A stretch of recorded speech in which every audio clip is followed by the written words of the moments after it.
The stars above Earth had never seemed so crowded. Admiral Kyle Harrison stood on the observation deck of the Terran Alliance headquarters, watching the massive alien vessel hang in orbit like a dark moon.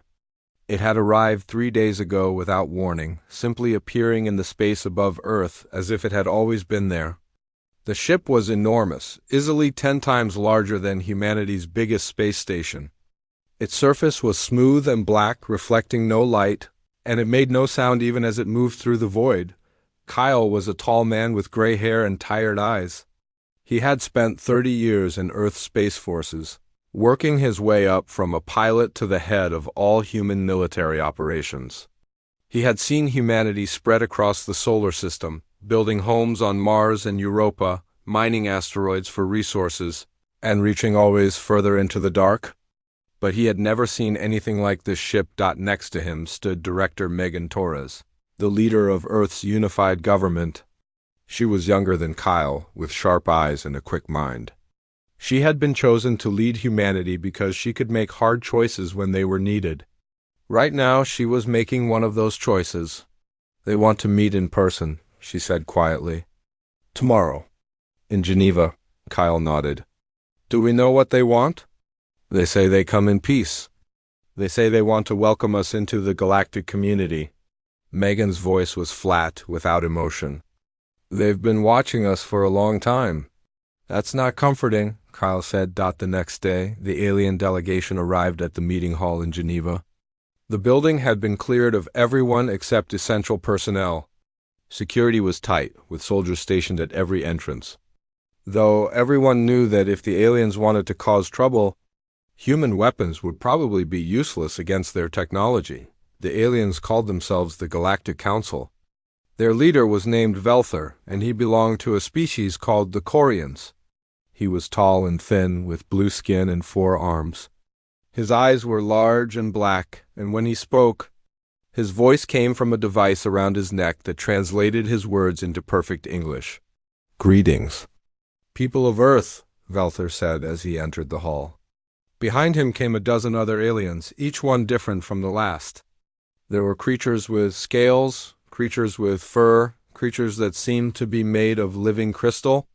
"We have waited long for this day. You have proven yourselves worthy of joining the greater galaxy."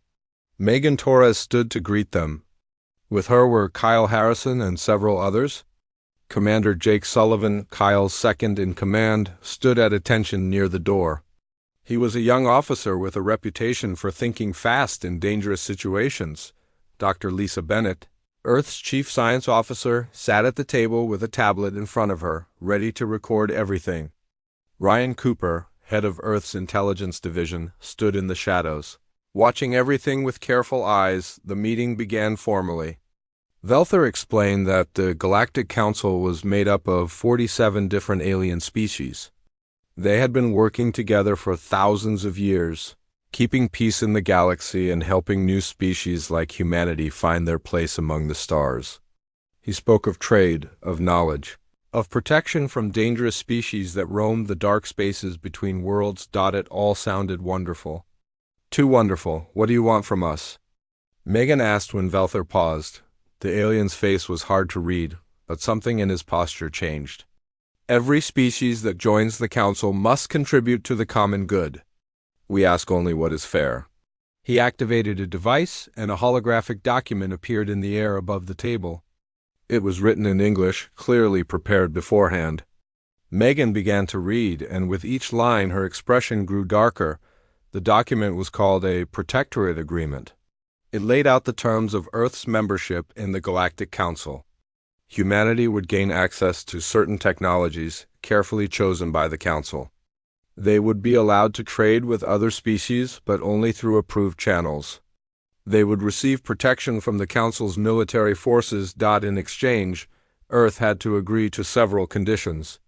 All human exploration beyond the solar system would stop. Any military development would be subject to Council approval.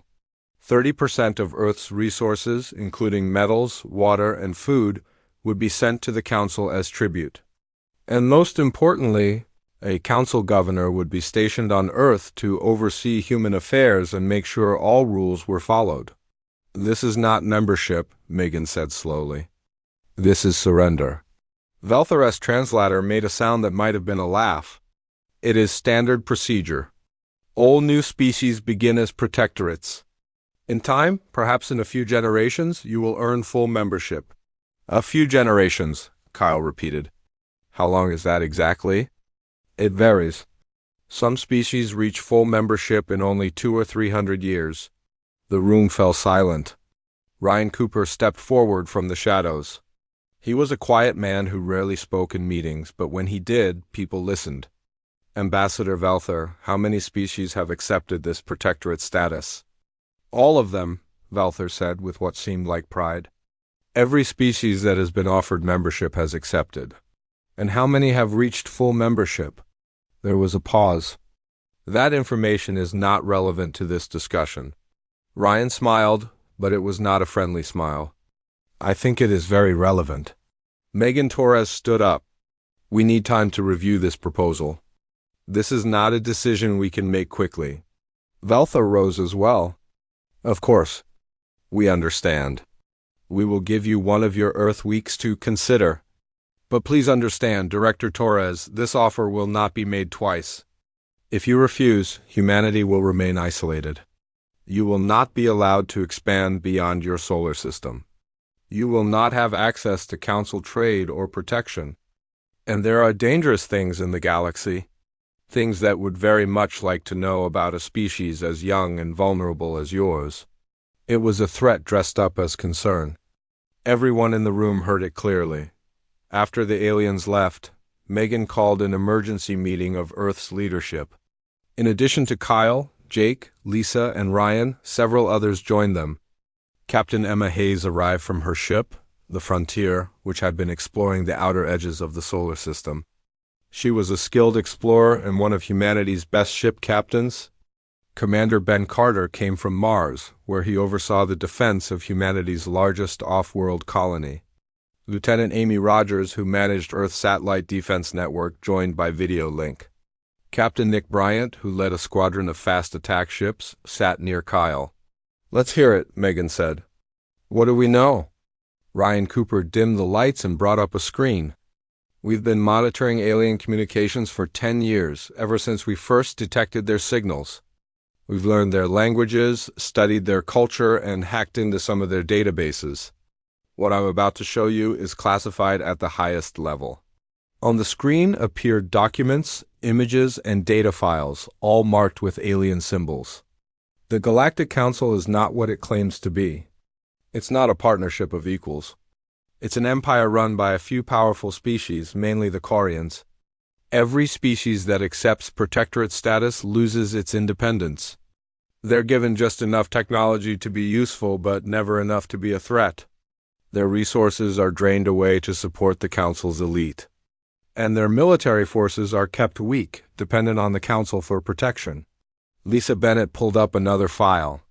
I've been analyzing a derelict alien ship we found in the Kuiper Belt 5 years ago. We kept it secret, studied it, learned from it. The technology is impressive, but it's also limited in specific ways. Their weapons are designed for fighting other ships with similar technology. Their shields work against energy weapons, but not against simple kinetic projectiles. And their computers are networked in ways that make them vulnerable to cyber attacks. They're not invincible, Kyle said. No, Lisa agreed. They're just used to everyone being afraid of them. Emma Hayes leaned forward. I found something else. The Frontier intercepted a data cache from an old Quarian archive. It contains records of every species that joined the Council in the last 1,000 years. Not one of them has reached full membership. Not one. They all remain protectorates forever. And the ones that tried to rebel were destroyed. The room was quiet for a long moment. Finally, Megan spoke. So our choices are to become slaves or to fight an empire that has crushed every other species that opposed them. Those are not our only choices, Jake Sullivan said. Everyone turned to look at him. He was young and many in the room had more experience, but he had proven himself smart and brave. We can refuse their offer and prepare for what comes next. They won't attack us immediately. They'll try to blockade us first, cut us off, Make us desperate. That gives us time. Time for what? Asked Ben Carter. Time to do what humans have always done, Jake said. Adapt, survive, fight dirty if we have to. Kyle Harrison looked at his young commander and felt something like pride. Then he turned to Megan. It's your decision, Director. But if you want my military assessment, I think we can make them regret threatening us. Megan Torres stood and walked to the window.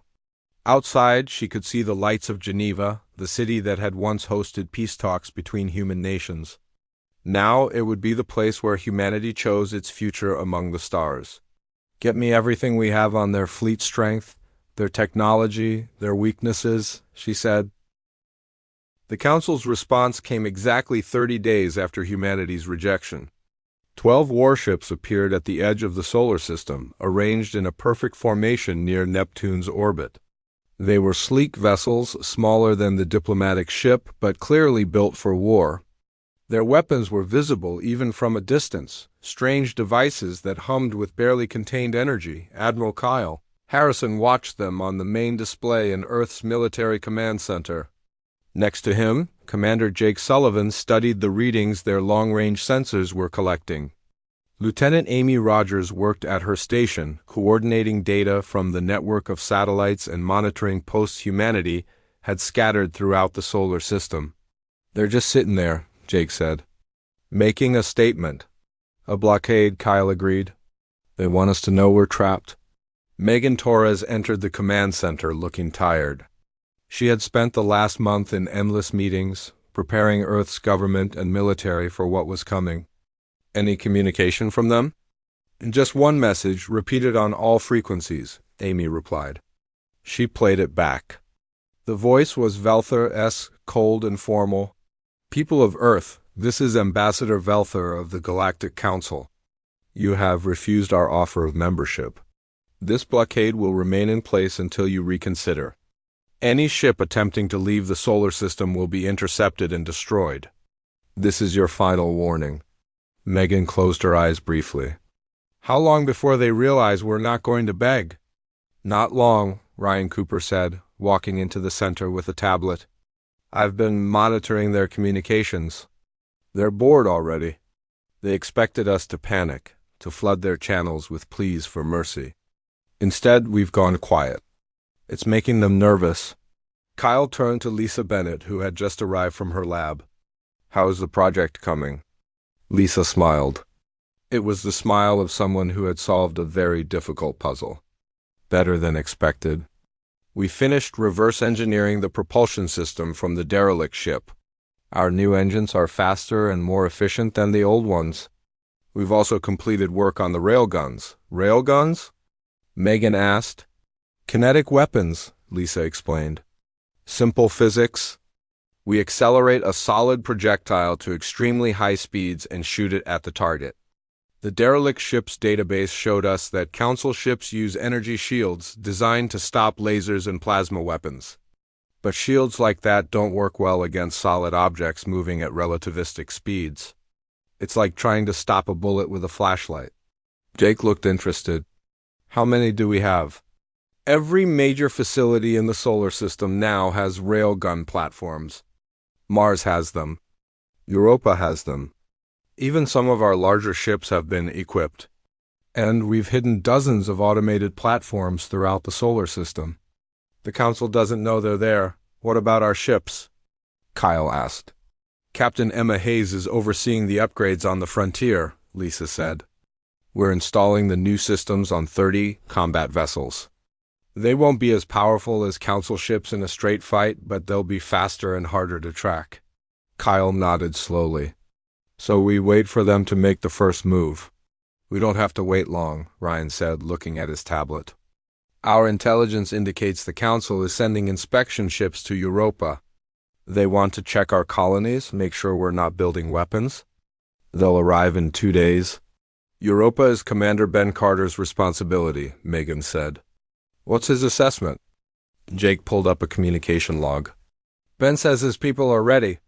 He has 2,000 Marines stationed on Europa, and the colony is protected by shield generators and the new railgun platforms. He wants to know the rules of engagement. Megan thought for a moment. The decision she made now could start a war. But then again, the war had already started the moment the Council thought they could threaten humanity. Tell Ben that Europa is sovereign human territory. If the Council ships attempt to force their way in, he is authorized to defend the colony with whatever force is necessary. Kyle raised an eyebrow. You're sure? They need to learn we meant what we said, Megan replied. We will not submit. 2 days later, 3 Council patrol ships approached Europa. They were smaller than the blockade vessels, designed for quick strikes and reconnaissance. Their hulls were marked with symbols that translated to Enforcement Division. Commander Ben Carter watched them approach from the command center deep inside Europa's ice. He was a solid man, built strong from years of working in the colony's harsh environment. Around him, his officers monitored the situation carefully. They're broadcasting a message, his communications officer said. They demand we open the colony to inspection. Tell them the colony is closed to unauthorized visitors, Ben said calmly. If they wish to visit, they can submit a formal request through diplomatic channels. The message was sent. For a few minutes, there was silence.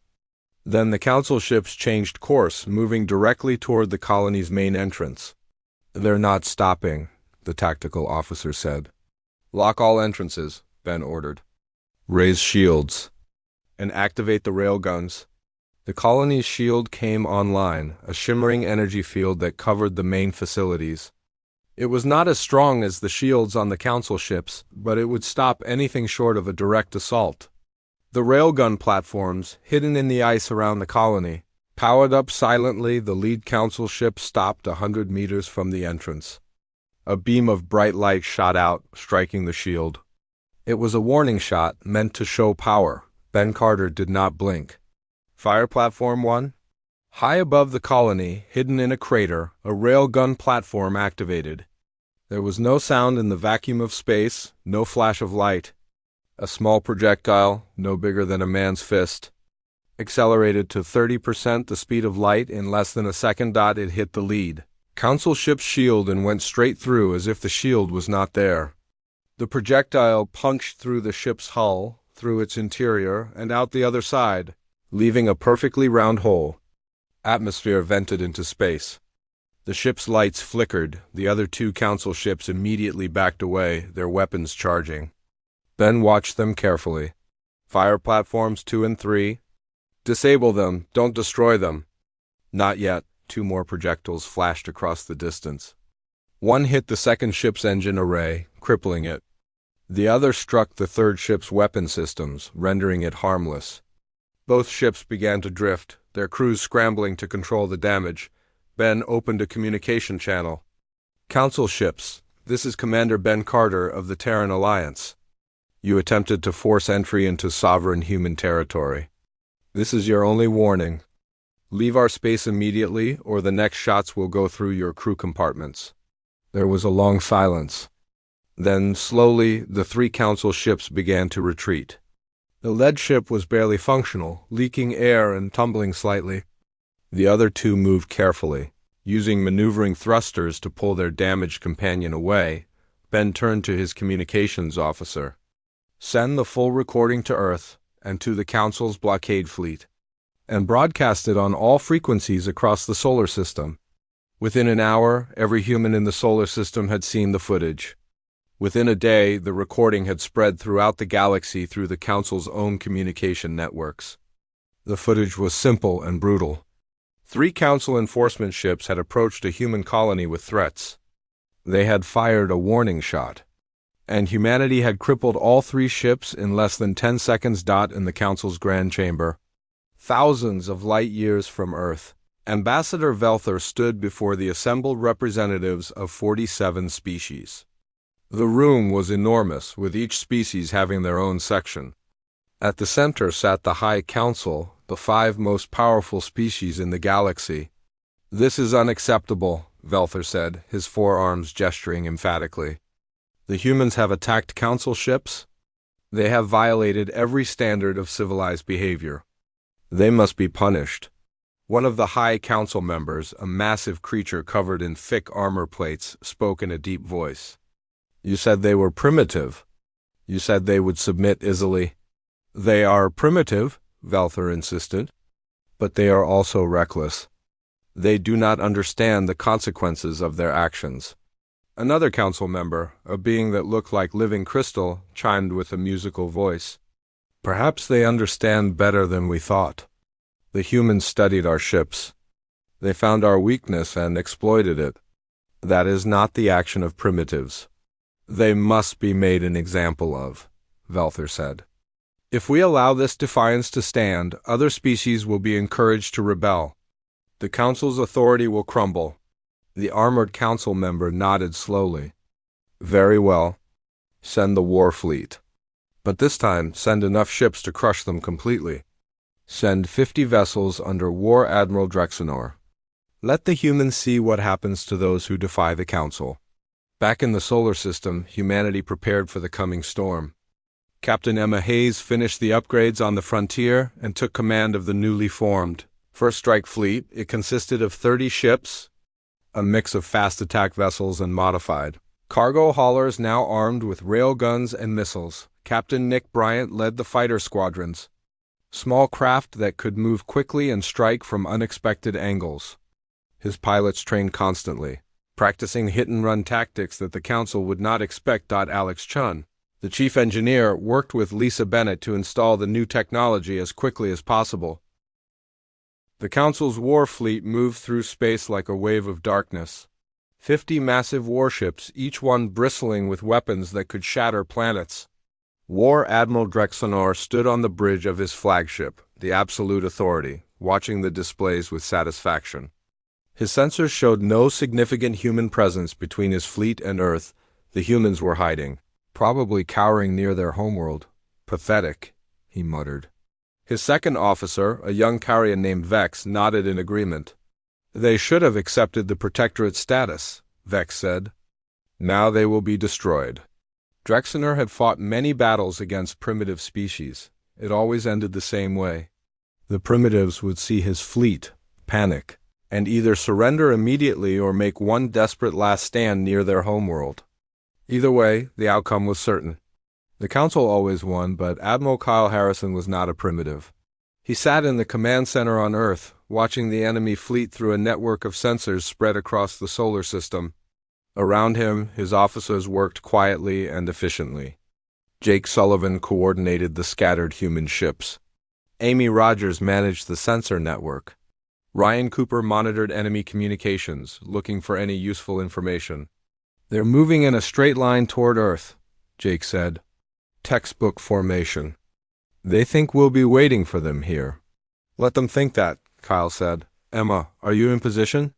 Far out in the solar system, near the orbit of Saturn, Captain Emma Hayes checked her displays. Around her ship, the Frontier, were 29 other human vessels. They were hidden behind Saturn's rings, their power signatures reduced to almost nothing. The rocks and ice of the rings provided perfect cover.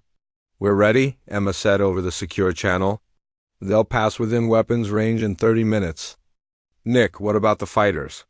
Kyle asked. Captain Nick Bryant floated in zero gravity inside his fighter, one of 50 small craft hidden in the asteroid belt. "We're good. They won't see us until it's too late. Ben, status of the fixed platforms?" Commander Ben Carter answered from Europa. "All railgun platforms are online and ready. We've got 47 positions hidden throughout the belt and the outer system. The enemy doesn't know they exist." Kyle took a deep breath. This was it. Humanity's first real battle against an interstellar empire. If they lost, Earth would be conquered. If they won, they would prove that humans could not be pushed around. There was no middle ground. "Remember the plan," Kyle said calmly. "We're not trying to destroy their entire fleet. We're trying to hurt them badly enough that they think twice about pressing the attack. Hit them hard, hit them fast, and disappear before they can respond. Good luck." War Admiral Drexenor was reviewing his attack plan when the first alarm sounded.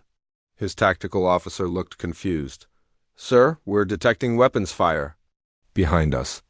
"Behind us?" Drexner turned to his displays. That was impossible.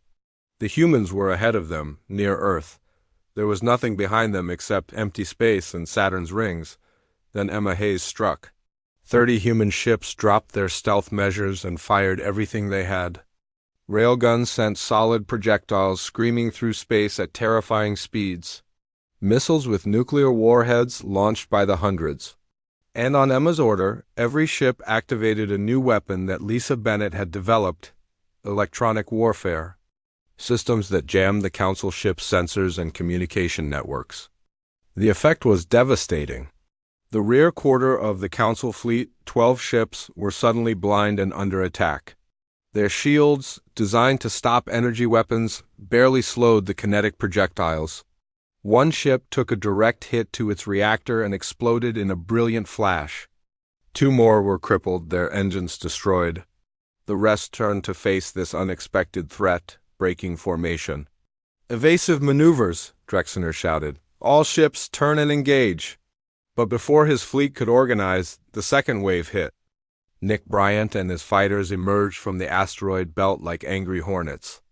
They were too small for the Council's big guns to track effectively, and they moved too fast to hit with missiles. They flew between the larger ships, firing rail guns and releasing mines that would explode when the Council vessels passed over them. "They're everywhere," Vex shouted. "I'm reading contacts all through the belt." Commander Ben Carter activated his hidden platforms. 47 railgun positions opened fire simultaneously from different directions. The Council fleet found itself surrounded by invisible enemies, taking fire from all sides. Their powerful weapons were useless against targets they couldn't see. One of the Council ships managed to lock onto a railgun platform and destroyed it with a massive energy beam. But 3 more platforms immediately fired on that ship, punching holes through its hull. The ship went dark, drifting helplessly. Drexner had never experienced anything like this. Every battle he had fought before had been straightforward. 2 fleets met, exchanged fire, and the stronger side won. But the humans were not fighting like that. They appeared, struck, and vanished. They used the environment as a weapon.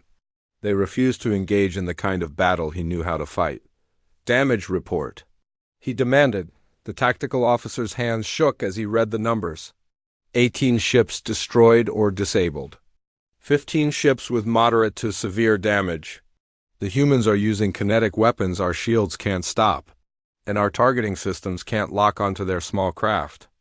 18 ships. In less than 20 minutes, the humans had destroyed or crippled more than a third of his fleet. "Fall back," Drexner ordered. It felt like swallowing poison. "Reform at the rally point near Jupiter. We need to regroup." Emma Hayes watched the Council fleet retreat. Her ships had taken damage, too. 3 vessels were destroyed, 2 more badly damaged. But they had accomplished their mission. The enemy was hurt, confused, and afraid.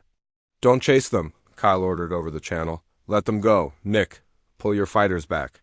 Ben, shut down the platforms and relocate them."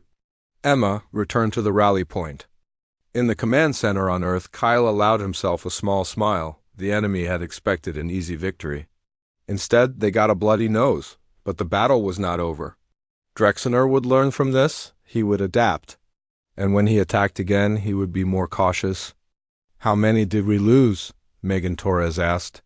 She had been watching from the observation room. 5 ships, 112 crew members, Jake said quietly. "And we're not done yet. They still have 32 functional warships. We have 27. War Admiral Drexner gathered his surviving officers on the bridge of his damaged flagship. His perfect formation was shattered. His reputation was stained. And for the first time in his career, he felt something he had not felt in centuries: doubt. "How did they do this?" Vex asked.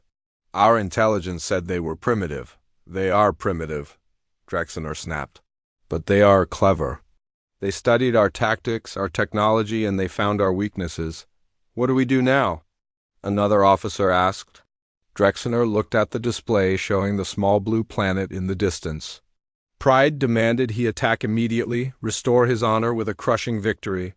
But wisdom, learned from decades of war, told him to be careful. The humans had proven they were dangerous opponents. "We adapt," he said finally. "We spread the fleet out so they cannot ambush us again. We clear the asteroid belt with long-range bombardment. We destroy their hidden platforms. And we move slowly, carefully until we reach Earth. Then we will. See how brave they are when their homeworld is under our guns." The revised attack began 3 days later. The Council fleet moved in a wide formation, with ships spread far apart. They fired their weapons continuously, destroying asteroids and space rocks that might hide human ships or platforms. It was slow, wasteful, and expensive, but it was effective. The humans could no longer hide and strike from ambush. Emma Hayes and her fleet stayed mobile, always moving, never remaining in one place long enough for the enemy to target them. They struck when opportunities appeared, damaged a ship here, destroyed a platform there, but they could not stop the steady advance. "They learned," Emma reported to Kyle. "They're being careful now. We can hurt them, but we can't stop them. Not like this." Kyle studied the tactical display. The Council fleet was now halfway to Earth. In another week, they would arrive. And when they did, they would bombard the planet from orbit, destroying cities until humanity surrendered. "We need to change the game again," Jake said. "We need to do something they don't expect." "Like what?" Amy asked. "We've used every trick we have." Ryan Cooper had been quiet, listening to the discussion. Now he spoke up. "Not every trick. We have one advantage they don't know about.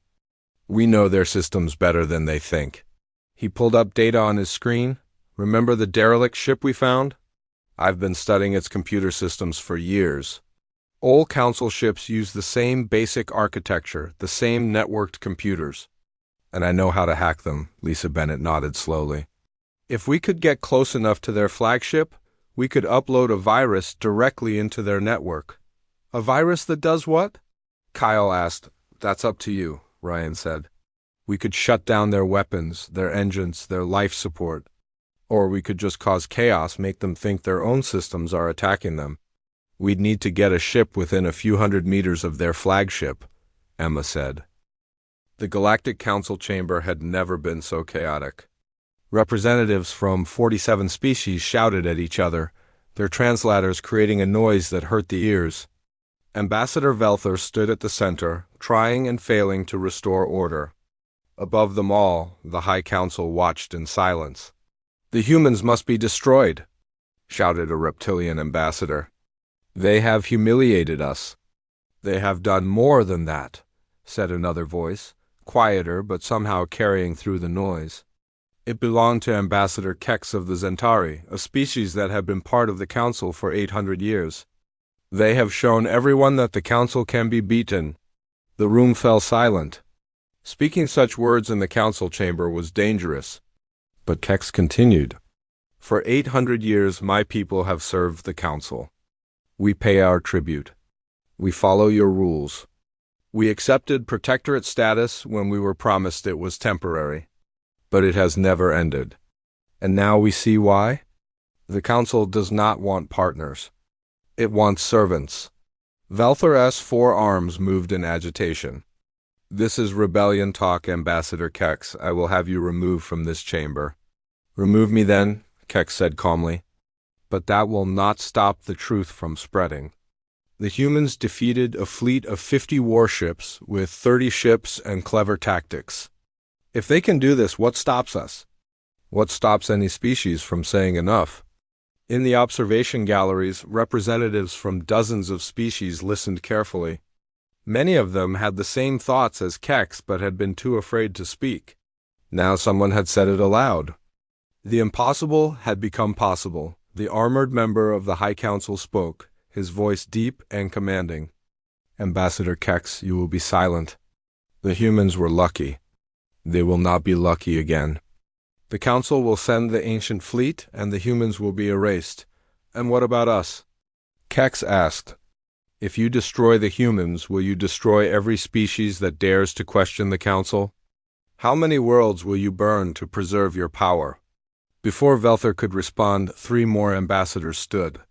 They represented the Torvins and the Nexari, species from the outer edges of Council territory. They had been oppressed for centuries, their resources drained, their people kept deliberately weak. "We stand with the Zentari," one of them said. "We also question the Council's authority." The chamber erupted again. This time it was not just shouting. This was the sound of an empire beginning to crack on Earth. Director Megan Torres read the intelligence reports with a mixture of hope and concern.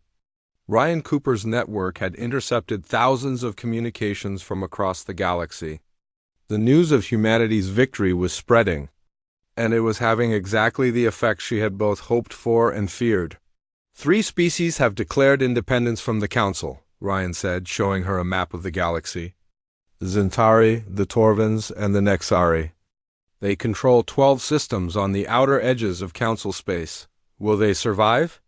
Kyle Harrison asked. "Not without help," Ryan admitted. "The Council will send forces to crush them. They have to. If these rebellions succeed, the entire Council structure collapses." Megan looked at the map for a long time. Humanity was still recovering from the battle. They had lost ships, lost people. The smart thing to do would be to fortify the solar system and prepare for the Council's inevitable counterattack. Getting involved in alien rebellions was a risk they could not afford, but then again, humanity had already proven they did not always do the smart thing. "Send word to the Zentari?" "The Torvins and the Nexari," Megan said. "Tell them Earth will provide military advisors and technology support. We cannot send fleets to fight their battles for them, but we can teach them how to fight the way we do." Kyle raised an eyebrow. "You're sure about this?" "No," Megan said honestly. "But if we don't help them, the Council will destroy them and then come for us with even more forces. If we help them, we create a second front. Maybe a third and fourth front? We make the Council fight on multiple fronts instead of concentrating everything on Earth." "Strategic thinking," Jake Sullivan said with approval. "Spread the enemy thin." Over the next 3 months, human advisors spread across rebel space. Commander Jake Sullivan went to the Zentari homeworld, bringing with him engineers and tactical experts. Lieutenant Amy Rogers helped the Torvins set up sensor networks and defensive platforms. Captain Nick Bryant trained Nexari pilots in hit-and-run tactics. The Zentari were a cautious species, evolved from herd animals. They had survived in the galaxy by being careful and avoiding conflict. But 800 years of oppression had left them angry. When Jake showed them how to build railguns and taught them about asymmetric warfare, they learned quickly. "Your weapons are based on energy fields," Jake explained to the Zentari military commander, a tall being named Kelvin. "You fight the way the Council expects you to fight. That is why you always lose. You need to think differently." "Show us," Kelvin said. Jake took them to a testing ground and demonstrated a rail gun. The solid projectile moved so fast it was invisible. It struck a target 3 kilometers away and went straight through it. "The Council's shields stop energy," Jake said. "But physics is physics. Kinetic energy at high speeds cannot be stopped by their shields. And railguns are simple technology. You can build them from materials you already have." Within weeks, the Zentari were producing their own railguns. Within 2 months, they had armed their fleet and fortified their worlds. When the Council sent a force to reclaim Zentari space, they found enemies who no longer fought the way they expected. The Council lost 12 ships in the battle for the Zentari homeworld. Not as dramatic as the defeat against humanity, but significant. The rebellion was growing stronger. Amy Rogers helped the Torvins, a species of insect-like beings who lived in vast underground colonies. They had been miners for the Council, forced to extract valuable minerals from their worlds and send them away as tribute. Now they wanted to keep those resources for themselves. "Your worlds are naturally fortified," Amy explained to the Torvin leadership. "You live underground. The Council cannot easily bombard you from orbit without destroying the very resources they want. We can use that." She helped them install defensive systems that turned their mine networks into deadly traps. Hidden railgun platforms in the mines could fire upward through specially designed shafts. Sensor networks allowed them to track Council ships in orbit. And electronic warfare systems, based on what Ryan Cooper had used against Drexenar S fleet, Let them hack into enemy communications. The first Council fleet to attack a Torvan world was in for a surprise. As soon as they entered orbit, railguns fired from underground positions. The ships found themselves under attack from an enemy they could not target. When they landed troops to investigate, those troops encountered booby traps and ambushes in the mine tunnels. The Council forces were forced to retreat after losing nearly half their soldiers. Nick Bryant worked with the Nexari, a species that had once been traders and explorers. The Council had restricted their travel, limited their ships, and kept them confined to a handful of systems. Now they wanted their freedom back. Nick taught them about fighter tactics. The Nexari were natural pilots, quick and aggressive. With human-designed fighters and weapons, they became formidable. Nick showed them how to attack in swarms, how to hit fast and disappear, how to make every battle cost the enemy more than it was worth. You cannot match them ship for ship, Nick explained. But you do not need to. You need to make them afraid? Make them understand that every system they try to control, every world they try to reclaim, will cost them blood and ships. Eventually, the cost becomes too high. The rebellion spread. Species that had been quiet for centuries suddenly found their courage. The Council's forces were stretched thin, fighting on multiple fronts. And with every battle, the rebels learned more, became stronger, and grew more confident. But Director Megan Torres and Admiral Kyle Harrison knew this could not last. The Council still had vast resources, thousands of ships, and the ancient fleet, which no one had seen in battle for millennia. Eventually, the Council would concentrate its power and strike back with overwhelming force. "They're coming for us," Kyle said, looking at the intelligence reports. The High Council has authorized the activation of the ancient fleet, 100 dreadnoughts, each one more powerful than anything we've faced before. How long do we have? Megan asked. 6 months, maybe less. The ancient fleet has been in storage for thousands of years. They need time to reactivate the ships, train the crews, and prepare the logistics. But when they come, they will not be as careless as Drexenor. Dr. Lisa Bennett entered the meeting with her tablet. "I have been analyzing the data we captured from Council ships. I found something interesting about the ancient fleet." She pulled up technical specifications. "These ships are old. Very old. They were built when the Council first formed thousands of years ago. They are powerful, yes, but they also use ancient technology. And old technology has vulnerabilities." "What kind of vulnerabilities?" Jake asked. "Their power systems use a type of reactor that is no longer common in the galaxy," Lisa explained. "It is based on a controlled fusion reaction with very specific parameters. If those parameters are disrupted, the reactor becomes unstable." Ryan Cooper nodded slowly. "You are saying we can cause a chain reaction?" The ancient fleet arrived at the edge of the solar system like a storm made of metal and fury.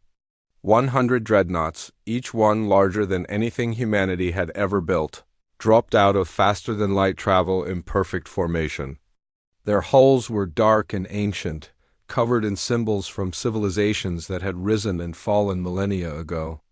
These were the ships that had founded the Galactic Council, the weapons that had conquered a galaxy. Supreme Chancellor Korvax stood on the bridge of his flagship, the Eternal Dominion. Around him, officers worked at stations that were thousands of years old, but still functional. He looked at the small blue planet in the distance and felt nothing but contempt. "This ends today," he said. "Target Earth, prepare to bombard from orbit. I want nothing left but ashes." On Earth, Admiral Kyle Harrison watched the ancient fleet with a calm that surprised even him. He should have been terrified. By every logical measure, humanity was about to be wiped out. The ancient fleet had enough firepower to destroy every human settlement in the solar system a dozen times over. And yet, Kyle felt strangely at peace. Maybe it was because humanity had already done the impossible twice before. Maybe it was because he had faith in his people. Or maybe it was because he knew that even if they lost, they would lose fighting, and that mattered more than anything else. "All ships report ready," Commander Jake Sullivan said. He had returned from Zentari space for the final battle.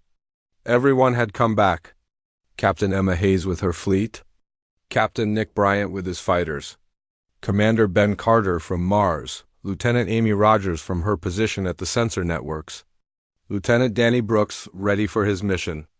Even the captured War Admiral Drexner had offered advice from his cell, perhaps seeing in humanity's defiance something he had lost long ago. The Centauri, Torvin and Nexari fleets are in position, Ryan Cooper reported. They came as soon as they heard about the ancient fleet. They say they owe us. How many ships? Kyle asked. 60 combined, Ryan said. Not much against the ancient fleet, but every ship helps. Megan Torres entered the command center. She had spent the last 6 months preparing Earth's civilian population for the worst. Shelters had been built deep underground. Evacuation plans were in place. If the ancient fleet broke through, at least some humans might survive to rebuild. Any word from the council? She asked. Any chance of negotiation? Korvax sent one message, Kyle said. He played it back. The Supreme Chancellor's voice was cold and final. People of Earth, you have defied the Galactic Council. You have attacked our ships. You have encouraged rebellion across the galaxy. For these crimes, your species will be exterminated. You have 1 hour to prepare your last words. There will be no mercy. There will be no surrender. There will be only the end. Megan closed her eyes briefly. Then she opened them and looked at Kyle. Then we fight. All the way to the end. The ancient fleet began its approach, moving slowly and carefully. They had learned from Drexner's mistakes. They spread out, maintaining distance between ships. They fired their weapons at empty space, destroying any asteroids or debris that might hide enemy vessels. They scanned constantly, looking for tricks and ambush, but humanity had prepared something they could not scan for. Something invisible until it was too late. Dr. Lisa Bennett had spent 6 months perfecting her virus. This one was different from the version used against Drexner. This one was designed specifically for the ancient fleet's old reactor systems. And this one would spread faster, hit harder, and be nearly impossible to stop, but someone had to deliver it. Someone had to get close enough to the flagship to upload it directly. Lieutenant Danny Brooks sat in his ship. A small stealth vessel called the Ghost. It was the fastest. Most advanced ship humanity had ever built, covered in materials that absorbed sensor scans. In theory, it could get close to the flagship without being detected. In theory, Ghost Actual, this is Earth Command. Kyle's voice came through. You are authorized to begin your approach. Good luck, Danny. Thank you, sir, Danny said. His hands were steady on the controls. See you on the other side. The Ghost launched from a hidden position near Mars and began its approach toward the ancient fleet. It moved slowly, taking advantage of every bit of cover, every shadow. Danny had studied the fleet's patrol patterns for weeks. He knew where the gaps were, where he could slip through. Meanwhile, the rest of humanity's forces prepared to provide a distraction. Emma Hayes led her fleet in a frontal assault, drawing the ancient fleet's attention. Nick Bryant's fighters swarmed around the edges, harassing ships and forcing them to divide their fire. The Centauri, Torvin, and Nexari fleets attacked from different directions, making the ancient fleet spread out even more. Supreme Chancellor Korvax watched the attacks with disdain. Pathetic. They know they cannot win, yet they attack anyway. Destroy them all. The ancient fleet opened fire. Their weapons were terrifying. Beams of pure energy that could vaporize ships in seconds. Missiles that could crack planets. Particle cannons that stripped away matter at the atomic level. 2 human ships were destroyed instantly. 3 more were heavily damaged, but humanity fought back. Railguns fired from every angle. Nuclear missiles exploded among the enemy fleet. And the electronic warfare systems created chaos in the ancient fleet's communications. It was not enough to stop them, but it was enough to slow them down, to create confusion and openings. Danny Brooks used those openings. The Ghost slipped between 2 dreadnoughts, so close he could see the details of their ancient hulls. His ship's stealth systems were pushed to the limit. Any moment, a sensor might detect him. Any moment, a weapon might fire. But he kept going. Moving closer to the flagship at the center of the fleet on the Eternal Dominion's bridge, an officer suddenly looked up. "Sir, I am detecting a strange reading." "Something small, near Sector 7. "Define small," Korvax demanded. "Very small." "Could be debris." "Could be a sensor glitch." "The reading keeps fading in and out." Korvax's eyes narrowed. He had not ruled the Council for 200 years by ignoring instinct. "Target that area." "Fire everything." Energy beams lashed out, destroying empty space. Missiles exploded, looking for a target. For a terrible moment, Danny thought he had been detected. Then he realized the firing pattern was slightly off. They knew something was there, but not exactly where. He adjusted his course, using the explosions as cover, and pushed the Ghost's engines to maximum. The flagship was close now. Just another 1,000 meters. 500. 200. "Now or never," Danny whispered. He activated the virus upload and aimed the Ghost's transmitter at the flagship. Data began to stream across space, invisible and deadly. The virus entered the Eternal Dominion's computer network and immediately started spreading. It moved through the ship's systems, looking for the reactor controls. And then it jumped to other ships through the networked communication systems. Korvax felt the ship shudder beneath his feet. "What was that?" "Sir, we are experiencing power fluctuations," an officer reported, panic in his voice. "The reactor is destabilizing." "I do not understand what is happening. It is the humans." Korvax roared. "They have uploaded another virus. Isolate the reactor controls. Shut down the network." But it was too late. The virus had already spread to every ship in the ancient fleet. One by one, reactors began to destabilize. Warning alarms blared. Crews scrambled to contain the problem. But the virus had been designed too well. It exploited vulnerabilities in systems that were thousands of years old. Systems that had never been updated because they had always worked perfectly. On one ship, the reactor exploded, tearing the vessel apart from the inside. On another, the crew managed to shut down the reactor before it failed, leaving the ship dead in space. Across the entire fleet, chaos spread faster than the commanders could respond. Danny Brooks watched the lights on the flagship flicker and die. "Upload complete," he reported to Earth. "Virus is active. Recommend immediate attack while they are disabled." "Good work, Danny," Kyle's voice came back. "Now get out of there." Danny turned the Ghost around and engaged maximum thrust. But the flagship was not completely dead. One officer, working on backup systems, had managed to restore power to a single weapons turret. He saw the small ship trying to escape and fired. The beam caught the Ghost's engine. The ship spun wildly, alarms screaming. Danny fought the controls, trying to stabilize, but he knew it was hopeless. The ship was dying. He was dying. "Earth Command, this is Ghost Actual," he said, his voice calm despite everything. "I am hit. Ship is critical. Virus upload was successful. Tell my family I did my duty." "Danny, hold on," Emma Hayes' voice cut in. "I am coming for you." "Negative," Danny said. "You cannot reach me in time. And the fleet needs you. Do not waste ships trying to save me. Just win this fight." Before Emma could respond, Commander Jake Sullivan's voice came through. "Danny, this is Jake. I am closer. Hold together for 2 more minutes." Jake had taken a fast attack ship and broken from the main fleet when he saw Danny's situation. Now he pushed his engines to their absolute limit, racing toward the damaged Ghost. Behind him, Council ships were starting to recover, their backup systems coming online. He reached Danny's position with seconds to spare, using his ship's tractor beam to grab the Ghost. "Got you. Hold on, this is going to be rough."